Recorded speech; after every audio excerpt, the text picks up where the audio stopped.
All right. Hey there. It's Adam and Michelle Carey from adamandmichellecarey.com. And for those we have not had a chance to meet, we are network marketing professionals, authors, speakers, and trainers dedicated to helping folks in network marketing accelerate success, alleviate rejection, and elevate our profession.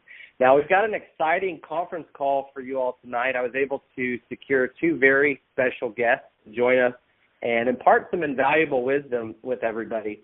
So first, let me give you some brief introductions, make sure our guests are on the line, and then we'll get this call started. Our first speaker is someone I know very well because she has been a mentor to Michelle and I for the past 8 years. She is a multi-million-dollar earner in network marketing and is also the author of Ambitious Woman, as well as the creator of the Ambitious Women's Conference. So it's my honor to welcome to the call Esther Spina from Fort Worth, Texas. Esther, are you there? I am. Hi, Adam and Michelle. How are you doing?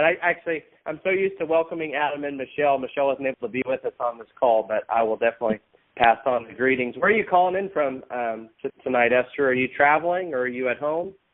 I'm actually in Corpus Christi, Texas. All right. So I had 2 beautiful days of sunshine, and it's raining now, but that's the way it goes. All right. Beach money, right? That's beach money. I was thinking of Jordan Adler while I was out yesterday. This is the life. Beach money. Awesome. Love it. Love it. You get to build your business on the beach. Well, we're going to get back to you in just a second, Esther. I want to make sure our other special guest is on the line this evening. This gentleman is someone I actually got to know more recently, but I'm so happy that we were able to get connected. He's the founder of the MLM Nation, the number one MLM podcast on iTunes. He actually retired from MLM after building a business of, get this, over 70,000 distributors in 18 different countries, and he still earns a passive six-figure residual income from that business. So, ladies and gentlemen, I'm talking about Mr. Simon Chan. Simon, welcome to the call. Thank you, Adam. It's an honor to be here, and I'm excited. Yeah, we're excited to have you on.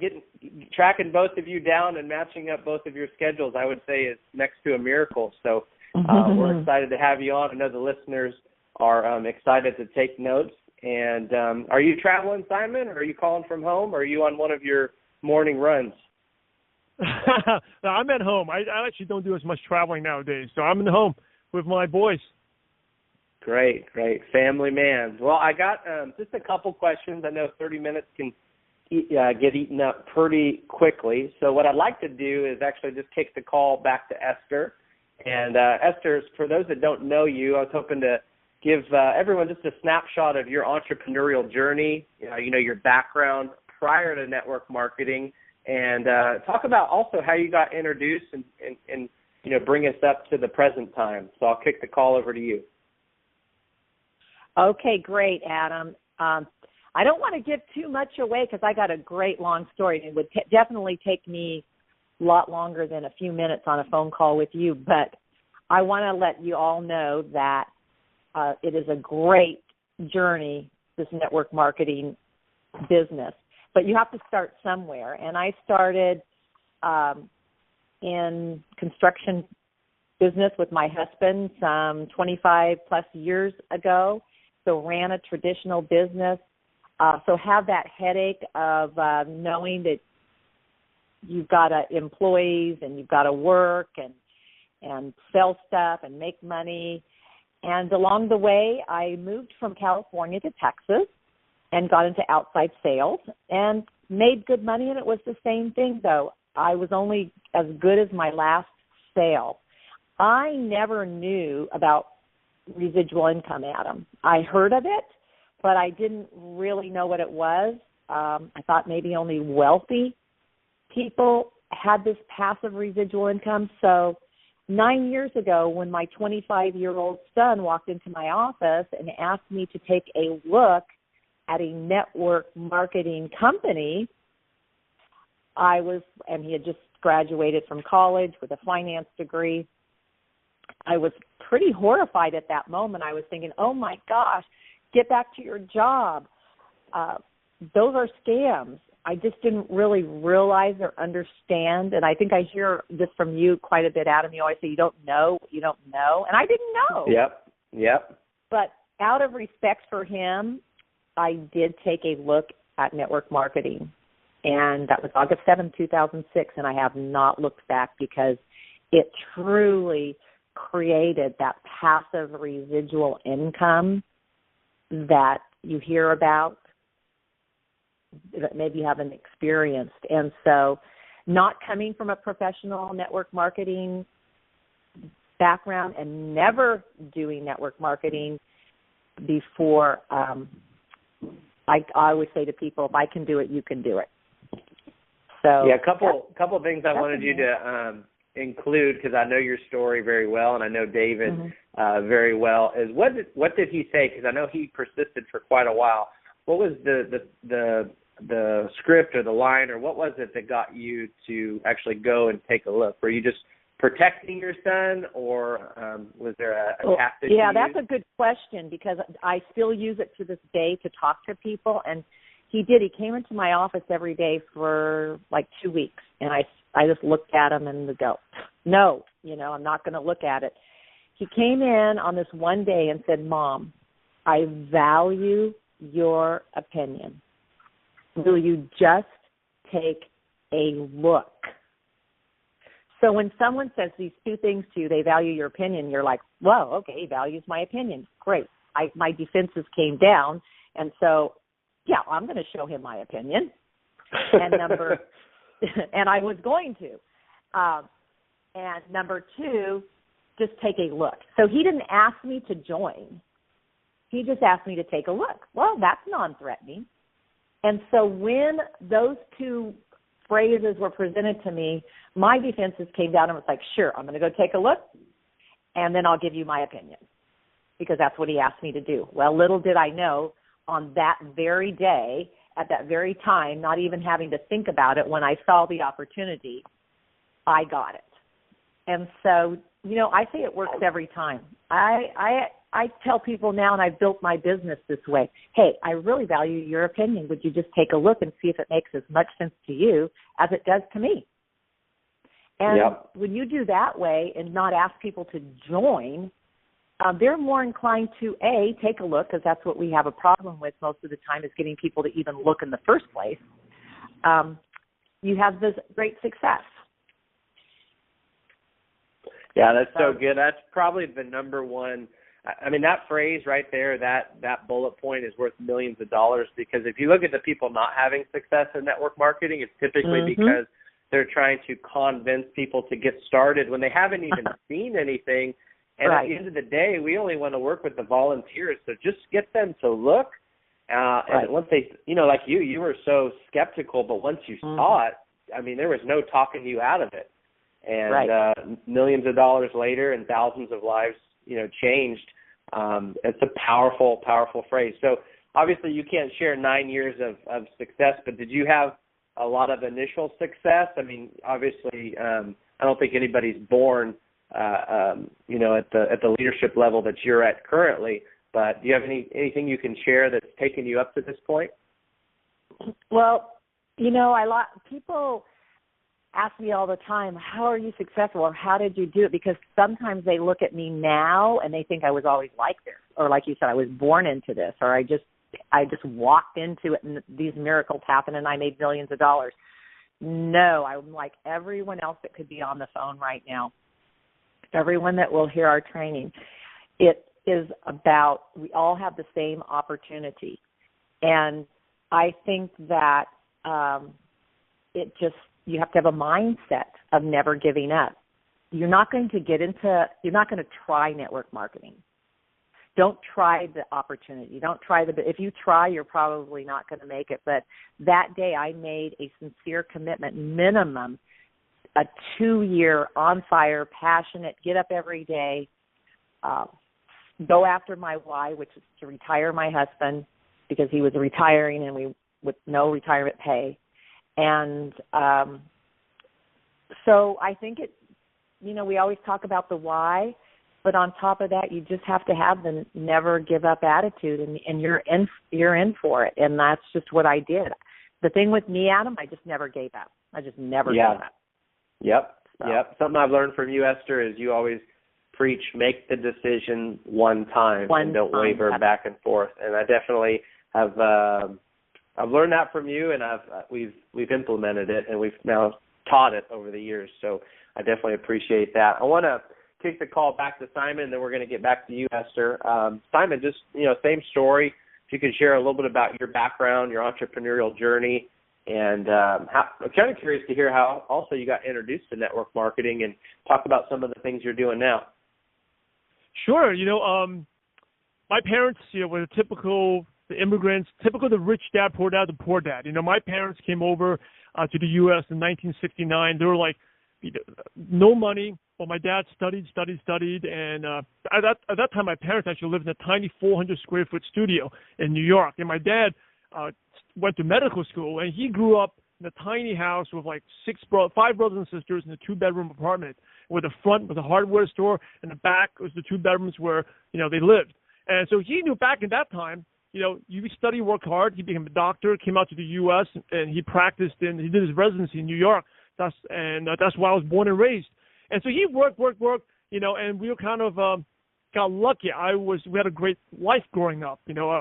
Money was never an issue. I kind of had a silver spoon. I never had to work. My parents always gave me an allowance.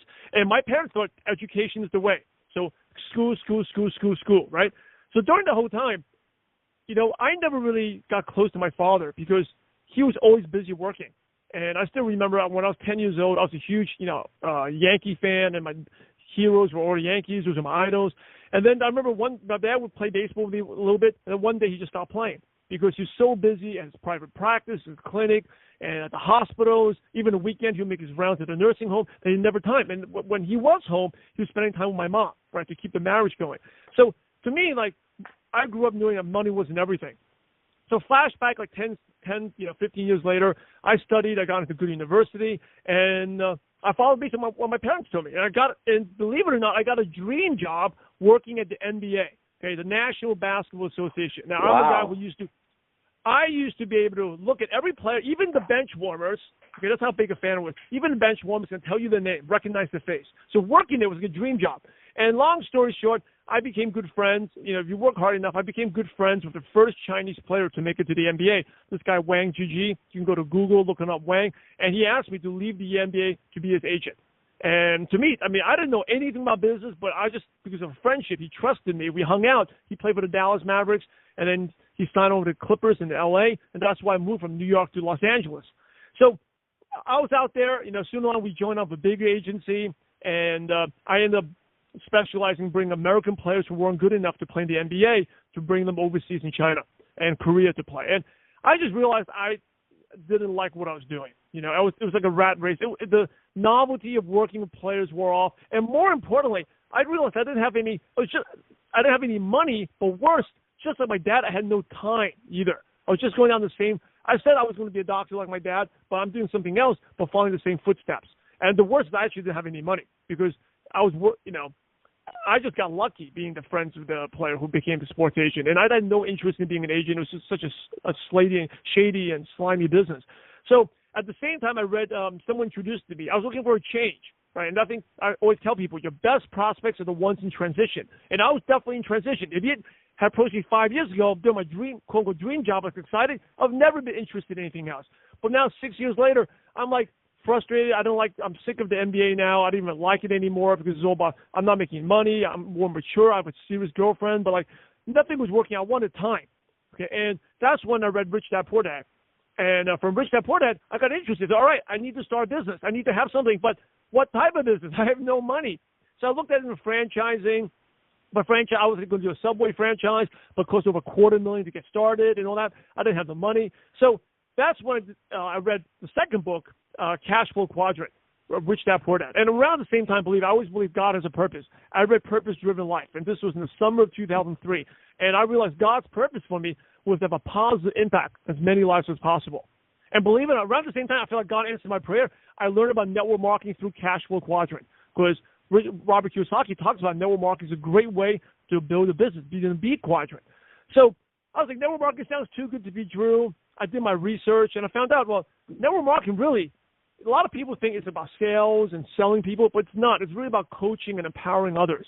Of course, you have to prospect, But ultimately, to get the residual income that Esther was talking about, you really have to help people, help them grow and become people that they never thought they could. And I was like, well, that sounds like my purpose, to have a positive impact as many lives as possible. So I was still skeptical, but I researched more. I read everything from Network Marketing for Dummies. Even though I'm not that dumb, I start from the ground zero. The Network Marketing for Dummies book, read all these, generic books about network marketing. I said, all right, this is it.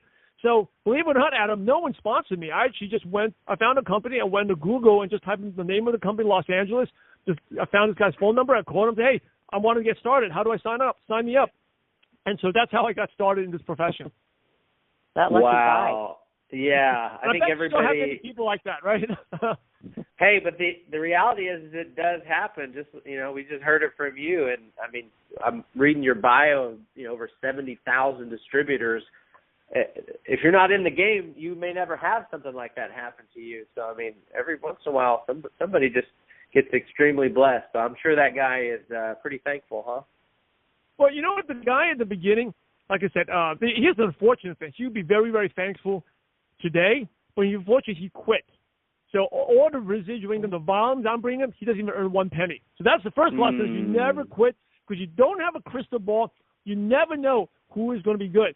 And I'll tell you, when he quit, I was like 2-3 months in the business, and I'll tell you, Adam, I did nothing. I earned $0 in my first 2-3 months. Okay, I was going to say a pathetic failure. I had no success habits, no consistency, nothing. And he didn't know, but he didn't know. You never know who that person's going to be. They may be, I was like, you can say a sleeping giant. But you also know who, he never knew that I could bring in leaders in the Philippines over there. Like in my company, 90%, I think someone told me 90% of the volume from the country is coming from my downline, from me. I'm bringing 90% of the volume. He never knew that years later, Simon would go out to Manila and bring a couple superstar leaders over, right? He never do that in 2004 when he quit. So you never quit. And I'll share one thing, it's something I'll be sharing. I'm really excited when I see you next week, Adam, in Sacramento. One of the challenges I had is because I just recently moved out to Los Angeles. Like, most of my contacts are still in New York, right? And so I did sign up meet face-to-face, sign up 1 or 2 people, but I had to learn how to grow online really quickly, using all this stuff. So I've been building online since 2004. Things ranging from doing pay-per-click, webinars. We were doing webinars back then, even when the internet was chopping in and cutting in and out. But I learned how to build online and then use social media. Part of like the 70,000 downlines that you mentioned about. I mean, I really got lucky. Okay, and I guess luck is determined by hard work meets opportunity because I did a lot of things that didn't work. But I did a lot of social media back then. It was back in 07, 08. And so I've been doing online all the time. And when I fly up to Sacramento next week, one of the things I've been talking about in the main thing is how to use social media to grow your business. And I'm not saying online is the way to you don't go 100% online because that's another mistake people make. Another mistake people make is 100% offline. But to really grow your business and taking advantage of the latest technologies, what's happening is to have a combination of both. You can use online to bring people offline. And that's basically what I did. I found people on social media. I found people specific in Manila, and then I set up meetings. I'll call them, and then when I flew out there, I had like 10, 15 meetings set up already. And so those are some things I'll be sharing. I'm very, very passionate about. Yeah, no, I'm excited about next week, and I'm gonna talk a little bit more about that. But I do want to ask you both a question. I was thinking about, okay, if anybody had the opportunity to talk to both of you, what's the number one question they would probably ask? And the one thing that comes to mind is what would be, and I'll start with you, Esther, what would be your number one success tip for people that are in network marketing, whether they've been in a while, whether they're brand new, whether they're evaluating it, just knowing what you know now, what's the number one? And if you can't narrow it down, you're welcome to share 2 or 3 as well. We won't cut you off. Well, I have lots, but I always love this one, and it seems so simple, but you have to really learn to do this. I mean, to be in network marketing, I know that it seems so easy to say, oh, just don't give up, but that is, you heard Simon say that his upline quit, and look what he missed out on. So we can't say it enough, don't give up. But another phrase I use and learned through the years is discipline your disappointment. Because I really do believe that I mean, it's a disappointing business. It's a high business. It's a rewarding business. It's an awesome business, but it's also disappointing because that's kind of like what life is. And if you let your disappointments in this business determine your future and your success and how you feel and what you do, you're not going to make it. So when you have a disappointment in your life, when in your business, when that rock star that you just knew was going to get in and build this great business, or you just got slammed on some customer issue, whatever it is, you learn to get over it. You discipline that disappointment. You can have your pity party, go vent to your upline, never vent downline, by the way. Never, ever want to do that. But get it into check. And I always find that when you do something positive again, like there's nothing like signing up a new consultant or a new customer. I've been in the business almost 10 years now, and I still get so excited signing up a new consultant, distributor, rep, or a new customer, even a customer. It's just, awesome. So there's nothing like doing that to change everything. So remember that the situation that just happened will pass.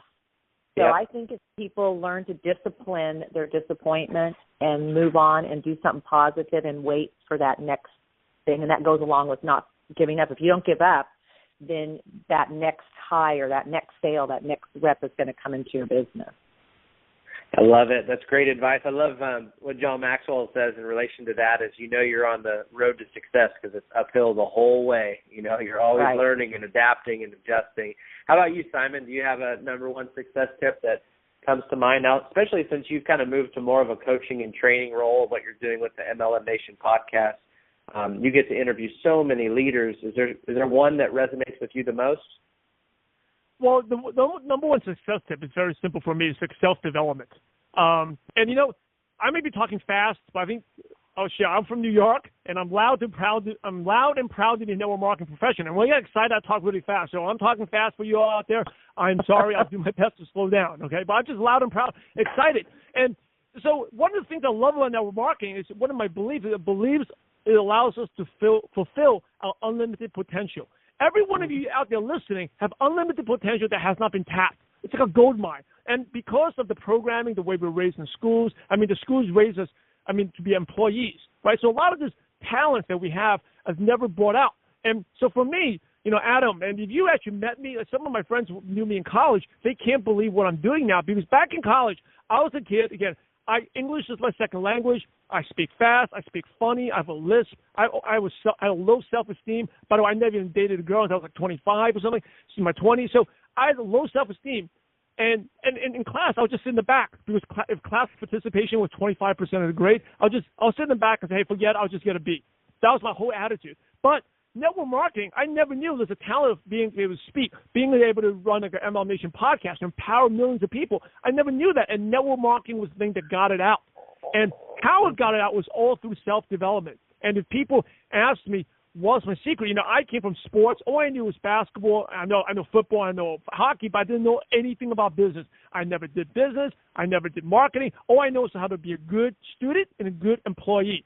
But network marketing, if you want to grow, you got to invest in self-development. So I read every day. I read about 50 books a year. 50. In some years, I've read more than that. I've learned to speed read. I read everything. It's not just in network marketing, but other business, other marketing.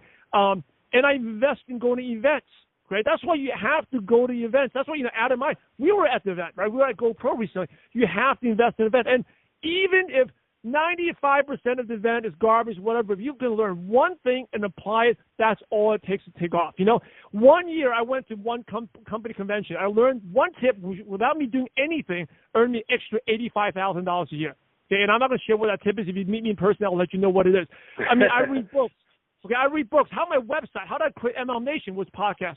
With a podcast, attending events. I attend podcasting conferences. I attend network marketing conferences. And not just what you learn, but most important, when you go to events, it could be that one person you meet that totally changes you, right? The person sitting next to you could be something. I went to one event, too, where the lady that sat next to me, she asked me what I did. I asked her what she likes to do. I told her I like to work out. I'm fitness. I asked her what she liked to do, and she said, I like to ride horses. And I was like, what? Horses? Like, you have stables? So, yeah, I have stables. I ride with my teenage daughters. I'll tell you, that was back in 2004, my first event in San Diego. And it was like a little company event. And I'll tell you, that blew my mind. Right afterwards, I made my first $1,000 check. You know why? Because before that, I thought network marketing was only for people who are poor and broke and struggling. And all of a sudden, this woman, I was like, who owns horses? Obviously, millionaires own horses, right? I never knew anyone who owned horses and stables. So this woman was right next to me, had a stable and horses. She had 3 horses, right, for her kids. But she was doing network marketing. But you don't understand, like, that was the big breakthrough right after. My belief, like, in the past, I would, like, when I talk to prospects, I would be kind of shy. I'd be timid. I didn't know whether it would work or not. I'm like, you got to sign up because I know a millionaire with horses that's doing this business. Right? That totally changed my whole perception of the business. So you have to invest in self-development, read the books, listen to the audience, watch the videos. And, you know, nowadays it's so easy. You can listen to them on the go and definitely attend events. All my big relationships, the big things, the big aha moments I had all came from attending events. And really, books are important, but events is when you can supercharge your learning more because you get to ask questions. You get to also meet people, meet other successful leaders. So anyway, I can go on and on. As you can tell, I'm very passionate about it, but that would be my number one success tip. I love it. Hey, Simon, one of these days you are going to come out of your shell and you won't be so shy anymore, okay? I just want to give you some hope there.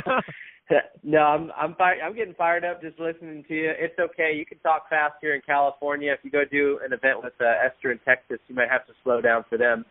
But just kidding. But, hey, listen, we got to wrap this thing up. But most people on the call already know the big news, and that's that you're both traveling up to Sacramento next week for our network marketing workshop event. And that's taking place next Thursday. It's October the 29th. It's from 7 p.m. to 10 p.m. And we intentionally made this event later so people could travel and get there after work and still make the event. Michelle and I we're fired up about partnering with both of you, and the tickets are only $20. And so I believe that there's going to be folks there that are going to have major breakthrough in their business. I mean, just jumping on this call for a few minutes, I'm getting tremendous wisdom and knowledge, and I'm just excited for what's going to take place. So for the folks on the call, you can go to adamandmichellecarey.com. At the top of the page, there's a banner. You can click on it for tickets. Adam and Michelle, that's with Michelle with 2 L's, Carey is CAREY.com. And if you have any questions, you can always email us at the411@adamandmichellecarey.com. But just in closing, I'll start with you, Simon, and then we'll get back to you, Esther. You shared you're going to be talking a little bit about social media, but is there anything you want to just communicate to the listeners if they're still on the fence about attending next week? You know, social media is everywhere now, especially with Facebook or Twitter, but I see a lot of people make mistakes. And I always ask this question, are you using social media or is social media using you? Are you using social media to build your business, or are you using social media to build Mark Zuckerberg's business? And there's a big difference. And so some of the things I'm going to cover is, number one, 21 social media mistakes to avoid. I see distributors make these mistakes over and over again, and I don't blame them because no one taught them that. So I'll be covering that really in detail. So 21 social media mistakes to avoid. And then the other thing is what to post. A lot of people ask you, what do I post? Because you've all heard probably about creating value, create something about value. But what is definition of value? So I'm going to go over the second part of my training. It will be 13 ways to create valuable posts that people actually want to read and like and share. So those are the two things I'll be covering, 21 social media mistakes and 13 ways to create valuable posts that people want to like, share, and read. So definitely get out there. I'd love to meet every one of you. And I think I said the best part of events, you can ask me questions after my training. I'll be more than happy to help every one of you. So I'm excited. Excellent. And thank you for working that into your schedule. We're just blessed to have you come up and be a part of this event. Esther, you as well. We've worked for many years. We've done a lot of events together, and I'm pretty excited about this one because it's a little different than things we've done in the past. So can you give the audience just a glimpse of what you're going to be sharing and why they need to be there? Oh, I'm excited, Adam, because one of the questions that comes up wherever I'm at is, can you tell me how you started at the bottom in network marketing and got to the very top in your game? And I want to share some of those tips and secrets because I learned along the way how to do it through a lot of trials and errors and mistakes. And I think one of my passions and legacies now is to help people to kind of avoid that and what they can do. And it can be done. You can start at the bottom with no network marketing experience and through a lot of obstacles get to the top. So I think people are interested in that. They want to know, like, well, okay, how did you do it? And as you know, I have the book, The Ambitious Woman, what it takes and why you want to be one. So it does take being ambitious. And so I'll walk them through how to be ambitious, not just a woman, a person, how to be an ambitious person, what it takes, why you want to be one, how you can get from the bottom to the top. And it will take two things, though, not overnight success, but it will take time and it will take experience. And you can't rush those two things. But I can help you a little bit with how to stay in the game in your business. And I'm excited to share that. Yeah, it's going to be good. And also, Simon and Esther, would you just mind giving the audience your best way to get in contact with you? I mean, you've got some great resources out there. Simon, do you have a website you can share with them or social media, how they can follow some of the things that you're doing?